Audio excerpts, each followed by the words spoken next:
আমাদের সহযোদ্ধা হাসনাত আব্দুল্লাহর কথা শুনলেন, যে শহীদ সাজ্জাদ এই সৈয়দপুরেই বড় হয়েছেন, স্কুল কলেজ শেষে অনেক স্বপ্ন নিয়ে ঢাকায় সোনারগাঁ ইউনিভার্সিটিতে পড়াশোনা করতে গিয়েছিলেন, কিন্তু তার স্বপ্ন পূরণ হয়নি। তার ব্যক্তিগত জীবনের, পারিবারিক জীবনের স্বপ্ন পূরণ হয়নি, কারণ সে আরো বড় স্বপ্ন নিয়ে রাজপথে নেমে বুকের ভিতরে বুলেট নিয়েছিল। ফলে সেই যে দেশের জন্য স্বপ্ন, সেই স্বপ্ন পূরণের সবাই আমরা অঙ্গীকারবদ্ধ। এই শহীদের স্বপ্ন, শহীদের রক্তত্যাগ, শহীদের আকাঙ্ক্ষাকে ধারণ করে আমাদেরকে এগিয়ে যেতে হবে।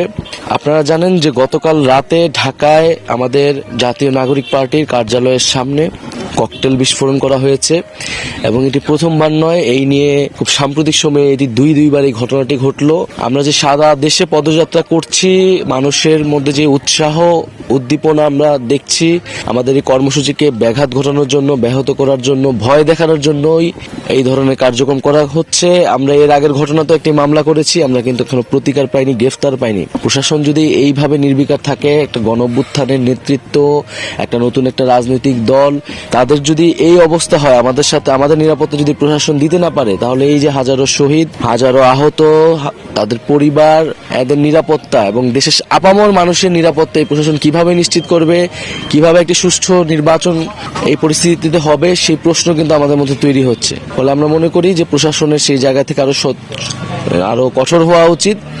এবং আমরা শহীদ সাজ্জাদের বাবার সাথে তো আজকে কথা বলছি, আমরা চেষ্টা করছি যেই জেলায় যাচ্ছি সেখানে শহীদ পরিবারদের খোঁজ খবর নিতে, সবার সাথে সম্ভব না হলে দু একজনের সাথে সরাসরি সাক্ষাৎ করতে, কবর জিয়ারত করতে।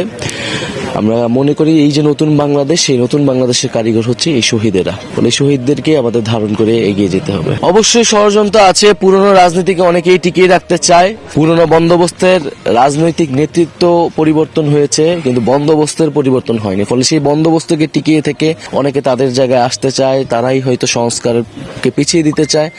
কিন্তু আমরা তাদের প্রতি উদ্যত আহ্বান থাকবো, এই শহীদদের পিতামাতার দিকে তাকান, এই ছাত্রদের দিকে তাকান, আহত ভাই বোনের দিকে তাকান।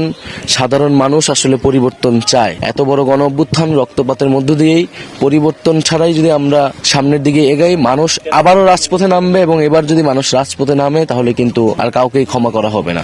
ASBD 24 সত্য প্রকাশে প্রতিশ্রুতিবদ্ধ। চ্যানেলটি সাবস্ক্রাইব করুন।